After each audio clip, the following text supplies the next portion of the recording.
Demonte colony 2 இந்த படத்தோட கதைகளும் என்னன்னா, ஒரு சபிக்கப்பட்ட புத்தகத்தை யார் படிக்கிறாங்களோ அவங்கள தானாகவே தற்கொலைக்கு தூண்டுது. அப்படி இறந்து போறவங்களோட ஆத்மாவை அந்த டெவில் பிடித்து வச்சுக்கொண்டு அவங்கள கொடுமைப்படுத்துது. படத்தோட ஹீரோவான அருள்நிதி இப்படி அந்த டெவில் கிட்ட இருந்து தப்பிச்சு வராதுதான் படத்தோட மீதி கதை. இந்த படத்துல அருள்நிதி, முத்துக்குமார், அருண் பாண்டியன், பிரியா பவானி சங்கர், அர்ச்சனா ரவிச்சந்திரன், ரமேஷ் திலக் மற்றும் பல இந்த படத்துல நடிச்சிருக்காங்க. இந்த படத்துல அருள்நிதி, பிரியா பவானி சங்கர் லீட் ரோல் பண்ணியிருக்காங்க. 2 பேரும் ஈக்குவலான சீன்ஸ் இருக்கு.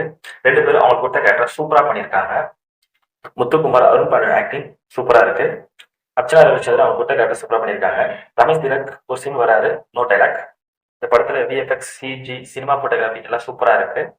படத்துக்கு பக்கபலமே பாத்தீங்கன்னா மியூசிக் தான் சூப்பரா போட்டிருக்காரு சாந்திஎஸ். இந்த படத்தை ஃபர்ஸ்ட் பார்ட்ல இருந்து செகண்ட் பார்ட்டுக்கு கனெக்ட் பண்ணி எழுதி இயக்கியிருக்காரு அஜய் ஞானமுத்து. அவருடைய லாஸ்ட் படம் கோப்ரா ஃபிளாப் ஆனாலும் இந்த படம் கண்டிப்பா ஹிட் ஆகிற லெவலுக்கு தான் இருக்கு.